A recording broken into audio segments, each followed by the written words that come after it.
క్షీరసాగర మథనంలో ఏమేమి పుట్టాయి? ఎవరు తీసుకున్నారు? రాక్షసుల బాధను భరించలేక దేవతలంతా కలిసి శ్రీ మహావిష్ణువు వద్దకు వెళ్ళగా క్షీరసాగరాన్ని చిలికి అమృతం సేవించమని చెప్తారు. రాక్షసులు కూడా అమృతం కోసం క్షీరసాగర మథనానికి సిద్ధమవుతారు. వాసుకి అనే పామును తాడుగా చేసి గిరిపర్వతాన్ని కవ్వంగా వాడి పాలసముద్రాన్ని చిలకటం ప్రారంభిస్తారు. అలా సాగరమథనంలో అమృతం కంటే ముందుగా అందులో నుంచి సురాభాండం అంటే కళ్ళుకు అధిదేవత పుట్టింది. దీనిని రాక్షసులు తీసుకున్నారు. తరువాత అప్సరసలైన రంభ, ఊర్వశి, మేనక, తిలోత్తమ, సుకేసి, చిత్రలేఖ, ఘృతాచి, మంజుఘోష పుట్టారు. వీరిని ఇంద్రుడు తీసుకున్నారు. తరువాత కౌస్తుభం అంటే అమూల్యమైన మాణిక్యం పుట్టింది. ఇది విష్ణుమూర్తిని చేరింది.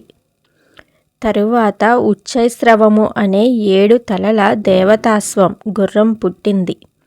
దీనిని బలిచక్రవర్తి తీసుకున్నాడు. తరువాత కోరిన కోరికలు తీర్చే కల్పవృక్షం పుట్టింది. దీనిని ఇంద్రుడు తీసుకున్నారు. తరువాత సురభి అనే కామధేనువు తెల్ల ఆవు పుట్టింది.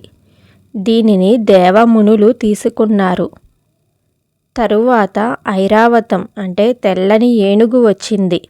దీనిని ఇంద్రుడు తీసుకున్నారు. తరువాత లక్ష్మీదేవి పుట్టింది. విష్ణుమూర్తి వరించి వివాహమాడారు. తరువాత కాలకూట విషం అయిన హలాహలం వచ్చింది. దీనిని మహాశివుడు స్వీకరించాడు. తరువాత చంద్రుడు ఉద్భవించి ఆకాశంలో వర్ణిస్తున్నాడు. తరువాత వైద్యశిఖామణి ధన్వంతరి పుట్టి దేవతలలో చేరారు. చివరగా అమృతం ఉద్భవించింది. మరణం రాకుండా ఉంచే అమృతాన్ని మాత్రం రాక్షసులకు దక్కకుండా చేసి దేవతలు దక్కించుకున్నారు.